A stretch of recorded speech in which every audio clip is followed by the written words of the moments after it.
Assalamualaikum warahmatullahi wabarakatuh. Selamat pagi semuanya. Mudah-mudahan dalam keadaan sehat ya. Oke, baik. Hari ini kita lanjutkan pertemuan kita yang kemarin.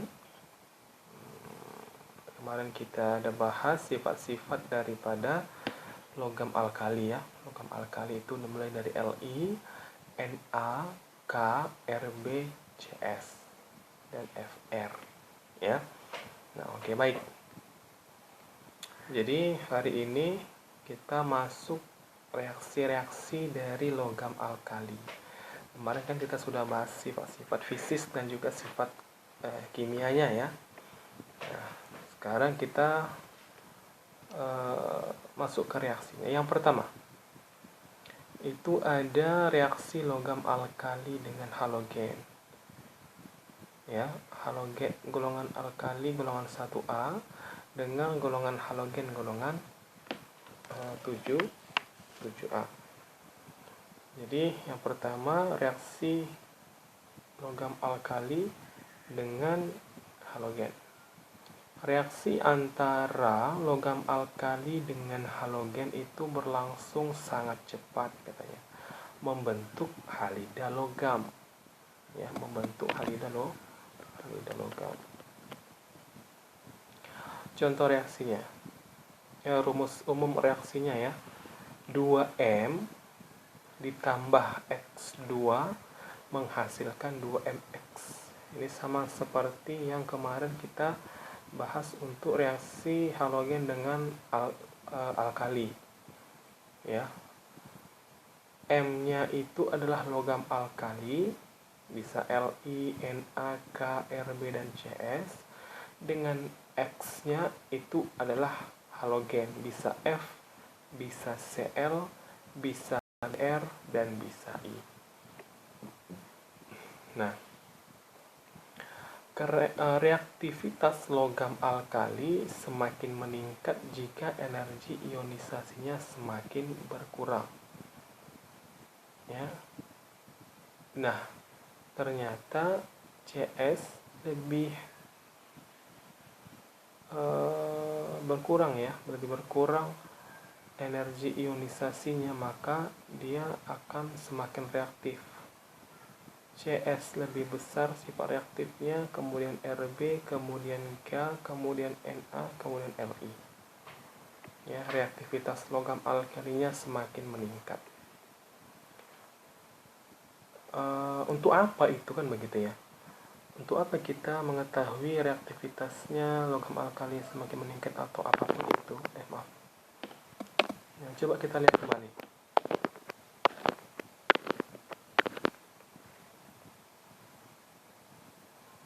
Nih, energi ionisasi semakin ke bawah semakin berkurang ya, semakin rendah. Nah, tapi semakin ke bawah semakin berkurang, tapi reaktivitas logam alkali semakin meningkat. Berarti yang paling bawah semakin reaktif. Maksudnya reaktif itu apa? Gampang dia itu bereaksi, sangat mudah dia bereaksi, sangat sensitif dia. Itu maksudnya reaktif logamnya. Berarti semakin ke bawah semakin reaktif. Cs paling reaktif berarti dalam satu golongan alkali tadi nih. Ya, jadi maksudnya kan begini. Apa maksudnya reaktivitas logam alkali semakin meningkat gitu? Apa hubungannya dengan energi ionisasi? Jadi kalau energi ionisasinya semakin berkurang, seperti tadi yang kemarin kita bahas dalam sifat-sifat energi ionisasi dan sifat fisiknya, ternyata itu berpengaruh terhadap reaktivitas logamnya. Jadi semakin ke bawah semakin rendah energi ionisasinya, tetapi kereaktifannya ternyata semakin besar. Jadi semakin gampang dia bereaksi, semakin sensitif dia untuk langsung bereaksi yang paling bawah dalam satu golongan alkali. Nah, yang kedua, reaksi logam alkali dengan hidrogen dan nitrogen. Hidrogen dan nitrogen. Logam alkali bereaksi dengan gas hidrogen membentuk senyawa putih. ya, berbentuk kristal yang disebut sebagai hidrida. Kalau dia bereaksi dengan hidrogen, maka akan menghasilkan senyawa hidrida, yaitu MH. Reaksi terjadi dengan lambat pada suhu kamar dan membutuhkan pemanasan untuk melelehkan logam alkali tersebut. Nah, contoh reaksi umumnya untuk logam alkali dengan hidrogen.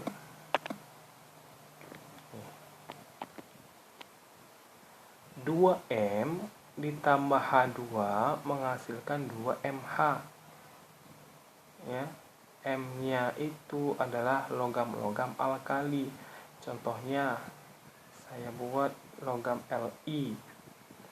Logam Li. Berarti 2Li ditambah H2 menghasilkan LiH. Ya, 2LiH. Begitu. Nah, tidak semua logam alkali bereaksi dengan nitrogen. Hanya litium yang membentuk litium nitrit. Ya, ternyata reaksinya dengan nitrogen tidak semua. Tapi kalau dengan hidrogen semua. Ya, semuanya bisa bereaksi dengan hidrogen dalam satu golongan alkali. Tapi kalau untuk bereaksi dengan nitrogen ternyata hanya Li saja, yaitu membentuk Li3N. Li3N. Ya. Oke, baik. Yang selanjutnya, reaksi yang ketiga, reaksi logam alkali dengan oksigen. Ya, reaksi logam alkali dengan oksigen. Reaksi antara logam alkali dengan oksigen berlangsung sangat cepat. Produk yang dihasilkan berbeda, tergantung pada kondisi reaksi dan berapa banyak oksigen yang ada. Jadi seperti bilangan oksidasi O itu kan sama dengan negatif 2 ya. Sedangkan peroksida, bilangan oksidasinya itu kan negatif 1 O-nya. Dan dalam superperoksida, bilangan oksidasi O-nya itu sama dengan negatif setengah. Jadi makanya tadi dikatakan sih tergantung pada kondisi reaksi dan berapa banyak oksigen yang ada. Nah, tergantung itu bagaimana kondisinya. Contoh reaksi 4Li ditambah O2, ya kan, dengan oksigen, maka akan menghasilkan 2Li2O. Nah, di mana bilangan oksidasinya itu sama dengan negatif 2. Kalau 2Na direaksikan dengan O2, maka akan menghasilkan Na2O2. Nah, ini adalah peroksida. Bilangan oksidasi O-nya itu sama dengan negatif 1 di sini. Sedangkan kalau misalnya kita reaksikan dengan K dan O2 akan menghasilkan KO2. Dan di sini bilangan oksidasi O-nya sama dengan negatif setengah. Inilah disebut dengan superperoksida. Ya, jadi dia reaksi antara logam alkali dengan oksigen berlangsung sangat cepat. Sedangkan produk yang dihasilkannya sangat berbeda-beda, tergantung pada kondisi reaksi dan juga banyaknya oksigen yang ada. Nah, ini ternyata hasil reaksinya dari masing-masing logam dalam satu golongan alkali saja, bilangan oksidasi O-nya sudah berbeda-beda. Ada yang disebut dengan oksida, ada yang disebut dengan peroksida, kalau O-nya sama dengan negatif 1, dan ada yang disebut dengan superoksida, kalau bilangan oksidasi O-nya itu sama dengan negatif setengah. Nah, yang keempat, reaksi logam alkali dengan air. Ternyata logam alkali itu bereaksi dengan air membentuk gas hidrogen dan juga hidroksida logam alkali, MOH. Ya, hidroksida logam alkali. Contoh reaksinya nih, 2M ditambah 2H2O menghasilkan 2M positif ditambah 2OH negatif ditambah gas H2. Nah, di mana M-nya itu adalah ya alkali ya, LiNaKRBCl. Direaksikan dengan air menghasilkan larutan logam Li ditambah dengan hidroksida dan juga logam alkali ya. Nah, reaksi logam alkali dengan oksigen merupakan reaksi redoks, di mana logam M kehilangan elektron dan hidrogen dari air memperoleh elektron. Jadi ada satu melepas elektron, ada yang satunya lagi menerima elektron, makanya dia disebut dengan reaksi redoks. Ya, itu untuk reaksi logam alkali dengan air. Kemudian yang terakhir, reaksi logam alkali dengan amonia. Bagaimana reaksinya? Logam alkali dengan amonia membentuk gas H2 dan logam amida itu MnH2. H2 dan MnH2. Nah, reaksi ini sama dengan reaksi logam alkali dengan air. Logam alkali dengan air 2M ditambah 2H2O. 2M ditambah 2NH3 menghasilkan 2M positif. M positif ditambah 2OH negatif, 2NH2 negatif ditambah H2 ditambah H2. Jadi sama reaksinya dengan air. Amonia dengan air memiliki rumus reaksi kimianya yang sama. Hanya saja satu dia direaksikan dengan H2O, yang satu lagi dia direaksikan dengan NH3. Maka nanti hasil reaksinya yang dengan air menghasilkan OH negatif dan yang dengan amonia menghasilkan NH2 negatif. Nah, itu untuk logam alkali. Sekarang kita masuk ke logam alkali tanah. Kalau logam alkali tanah itu golongan 2A ya. Kalau alkali 1A nama lainnya, kalau 2A nama lainnya alkali tanah. Nah, unsur logam alkali tanah itu terdiri dari Be, Mg, Ca, Sr, Ba, Ra. Berilium, magnesium, kalsium, strontium, barium, dan radium. Jadi golongan ini mempunyai sifat-sifat yang mirip dengan golongan 1A, karena makanya dia namanya alkali dan alkali tanah gitu ya. Perbedaannya adalah bahwa golongan 2A ini mempunyai konfigurasi elektronnya yang Ns2.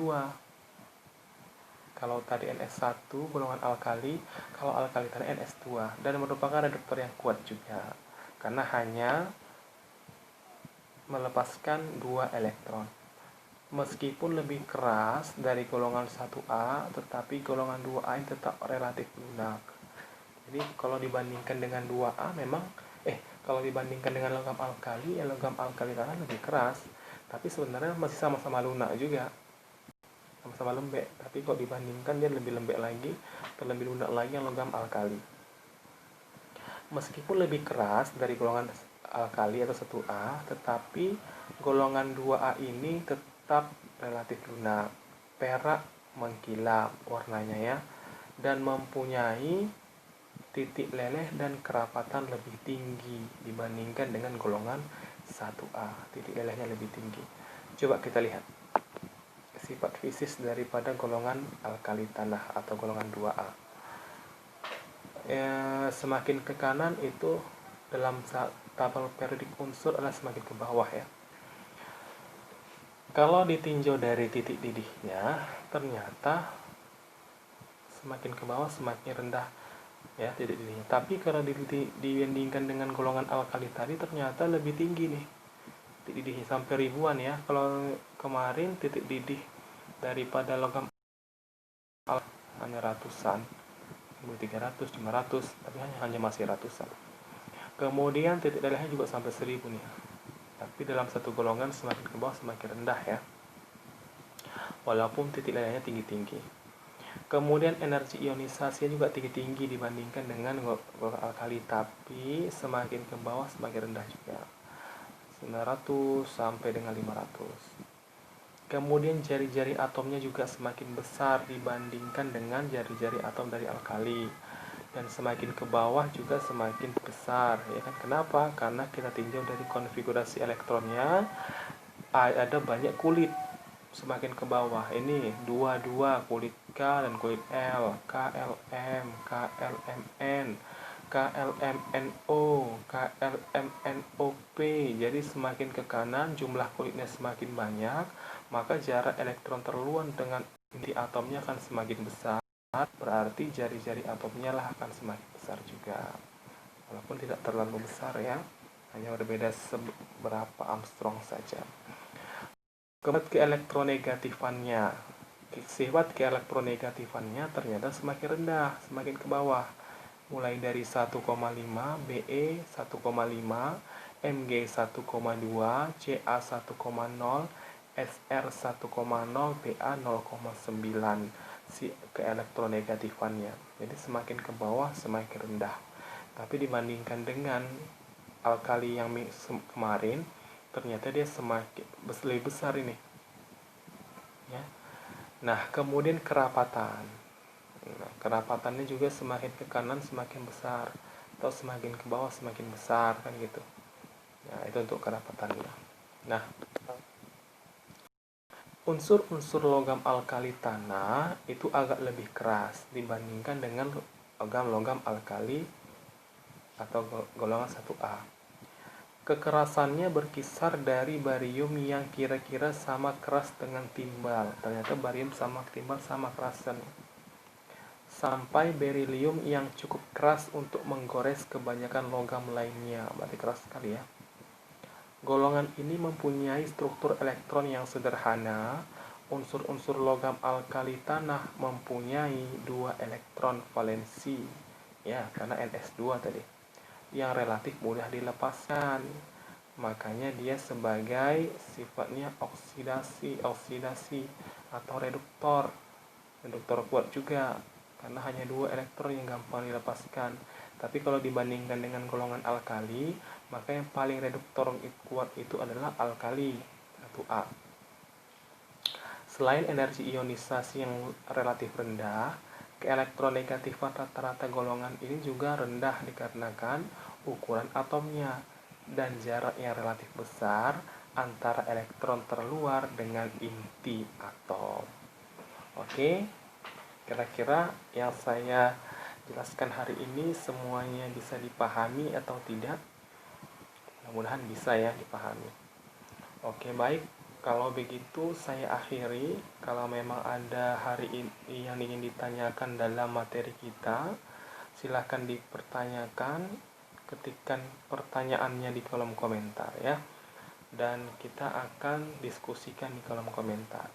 Nah, ternyata oh iya, yang kemarin juga masih ada itu beberapa orang yang tidak merespon. Jadi saya harapkan hari ini semuanya merespon hasil pembelajaran lewat video yang saya sampaikan.